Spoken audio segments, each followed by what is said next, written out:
This is day 2 of section 8.2. We're studying vectors, and we are starting on some applications in the coordinate plane for vectors. We're starting with static equilibrium.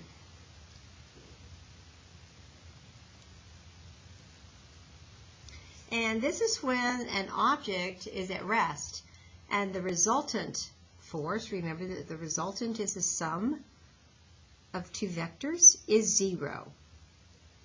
And we have two vectors here. In example 1, a 400-pound weight is suspended by two cables. What is the force or the tension on each of the cables? So we have vector u and we have vector v. So the first thing we're going to do is draw a picture that will make it pretty easy to calculate these force vectors. So we're going to start by drawing parallel vectors. We're going to move them using translation because we know that we can do that, and we can keep the same vector but just move it into a more convenient location. And so we will do that right now. We've got vector u. U has a direction of 32 degrees, and vector v has a direction of 65 degrees. We're going to draw them. We're going to pull them over to this picture that I'm getting ready to draw an axis for to make it a little simpler to calculate the information we want. So I'm just drawing a picture right now, a vertical line, and this will represent the 400-pound weight. And I'm going to first move over the 32-degree angle vector. So I'm going to keep the angle, as best I can anyway, and just move it over here to this vertical line and just reproduce it as best I can. And so now I need to draw a horizontal so that I can actually show the measure of the angle.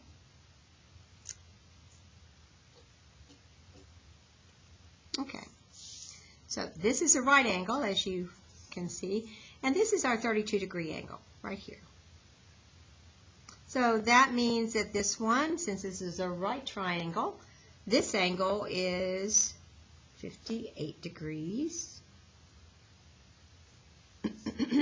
And we're going to also now move the 65-degree angle vector. But I'm going to do a little review from geometry because it's convenient to do so. At this time, all students are dismissed for late buses. At this time, all students are dismissed for late buses. Don't anybody walk anywhere. Nobody's going anywhere. No late buses in the middle of class. So, remembering from geometry, these are parallel. This is a line, and here's a parallel line. It's supposed to be both horizontal, and that means that we have alternate interior angles equal. So this is a 65-degree angle as well as this one. So I'm going to move that vector over as best I can, and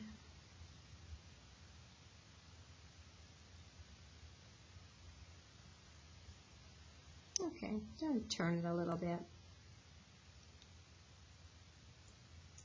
And then draw it.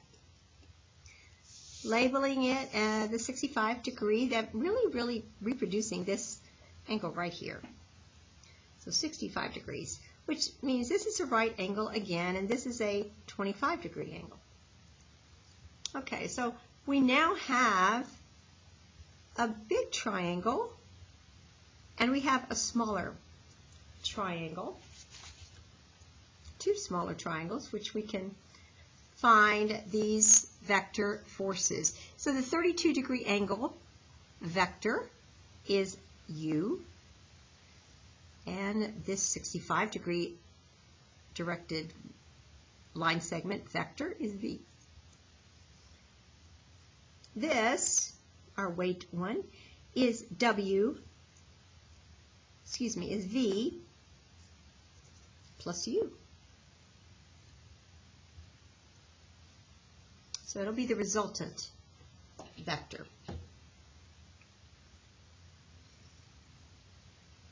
Okay, so this angle here is a 97-degree angle.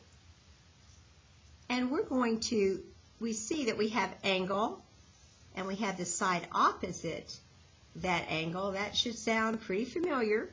We want to find side, the u vector and the v vector. But we have angle, side opposite. We're going to be able to use the law of sines.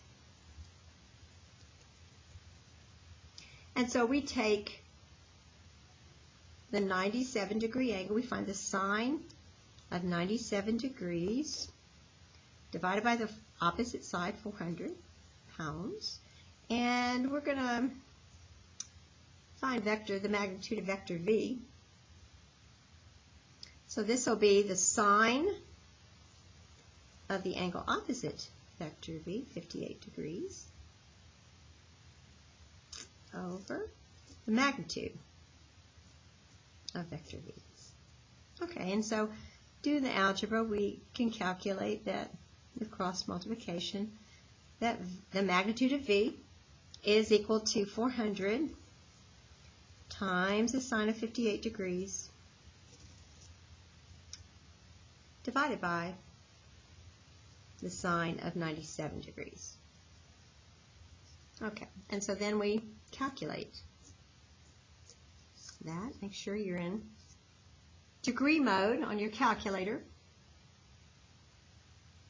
And you should get 341 degrees, excuse me, 341.767 pounds is that force to be vector.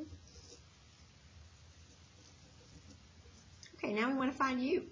We do the same thing. So we're going to take the sine of the angle, 97 degrees, over 400, side opposite. And now the other angle, the sine of 25 degrees, which is the angle opposite vector u.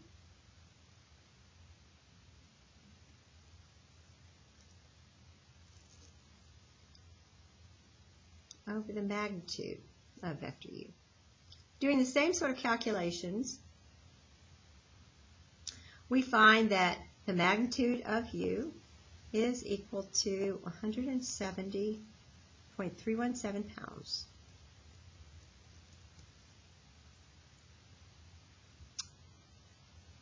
Okay, let's review how to do these. You're going to identify the vectors that you are looking for, and you find where the resultant is, which is what this is, the 400 pounds. You know the weight of that. And we translate, we move the vectors over. So basically what you're doing is you're first moving vector u over, right over here. And then you're moving, just a translation, vector v over.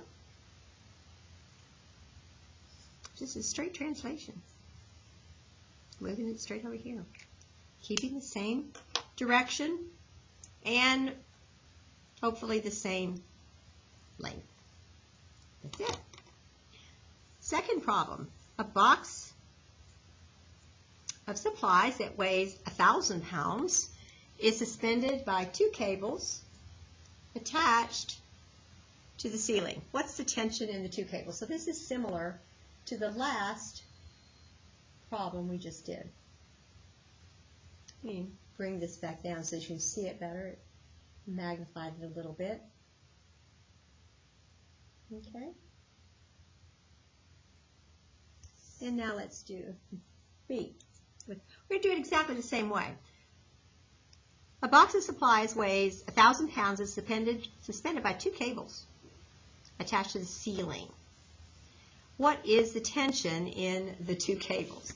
Okay, so we're pretty much going about the same exact thing. We've got vectors. We've got the left side, and we've got the right side vector force. So we're going to draw a vertical axis over here, and we're going to move and transfer, just transfer that angles over. And so we'll take the 40-degree angle as best we can.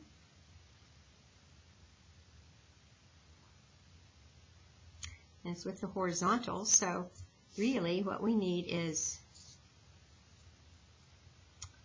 this part right here, same 3 degrees, remembering that those are congruent, alternate interior angles. Okay, and so we're going to move it over. Well, here we go. So here goes 40 degrees, moving it over here.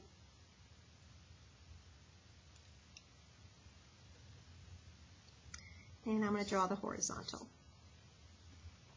to help us with this. So this will be the 1,000 pounds resultant vector and our 40-degree angle right here. We moved it from here. This is L. So that means it's the right triangle again, right angle. This one's 50 degrees. And now we're going to move the right side. And this one, we don't have to do the alternate interior. We just move the angle right over.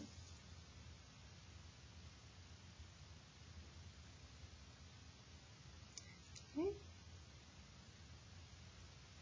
And this one is 35 degrees. So right angle here, and this is 55. So again, reviewing what we've done. This is the left side, the left cable. We've just moved it over here. And then the right cable, moving same direction and magnitude over here. I'm going to label that. And again, we have an angle, 75-degree angle this time. So we can use the law of sines. Sine of 75 degrees over the resultant 1,000 opposite side is equal to the sine of 50 degrees over the magnitude of the right vector, the angle, opposite side. Okay, and then we do our calculations to find that the magnitude of R is equal to 793.068 pounds.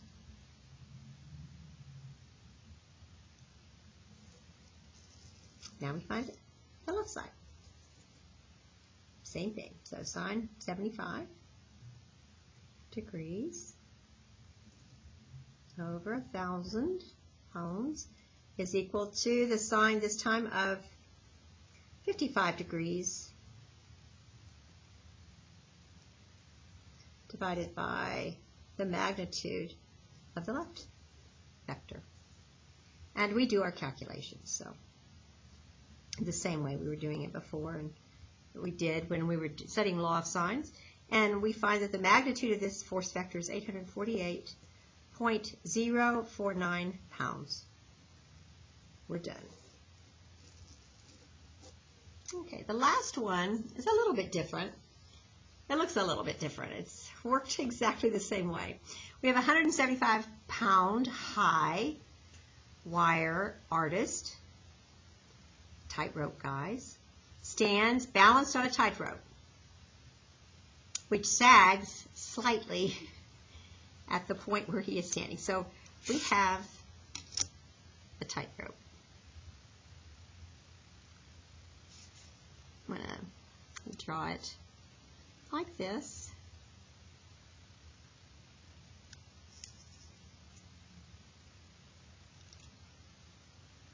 I've got it drawn sagging a lot more probably than it really is. This is the left side sagging, and this is the right side sagging.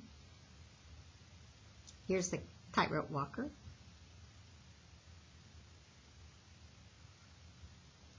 Happy guy. And let's see, the rope in front of him makes a 6-degree angle with the horizontal. So he's walking, this is the front of him, front. And it makes a 6-degree angle with the horizontal. So let's draw a horizontal in there to make it easier to picture. So this is 6 degrees. And it says behind him makes a 4-degree angle with the horizontal. So teeny tiny angles. Find the force on each end of the rope. Draw a diagram. We just did that. Okay, we're going to do it exactly the same way. We're going to move the angles over. We have a vertical axis. And we're going to move the left angle over and the right angle. So we'll start with the left one. And it's going to be probably not that exactly 4 degrees. Get a good representation of it. We know that this is 175 pounds because the person weighs that much. So that's the resultant that causes the sag. And we'll draw a horizontal here as well. And label our angle. So this is the 4-degree angle. Means this is a right angle and this is a big angle, 86 degrees. And then we're going to move our 6-degree angle.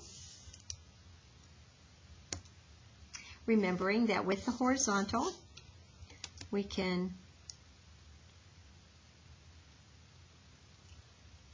looks like we're chopping off the guy's head. We're not really. Just drawing parallel lines. So this will, right in here, will be a 6-degree angle as well. So we're going to draw that angle, a representation of it. Obviously, I'm not drawing 6 degrees and 4 degrees. We'll label it as such though. So that's 6 degrees, right angle, and this one is an 84-degree angle. Okay, you should have it by now, I think.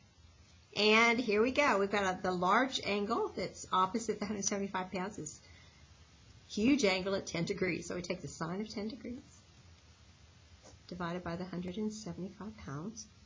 And now we're going to find, this is the right side, and this will, the 4-degree is the left side. So we'll find the right side. So it's equal to the sine of 86 degrees over the magnitude of the right side vector.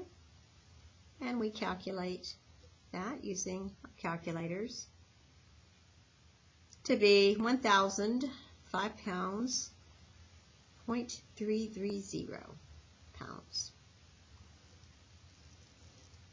Then we do the same for the left vector and go sine 10 degrees over 175 is equal to the sine of 84 degrees this time over the magnitude of the left side, the back. And we calculate again with the calculator in degree mode. This one is 1,002.264 pounds.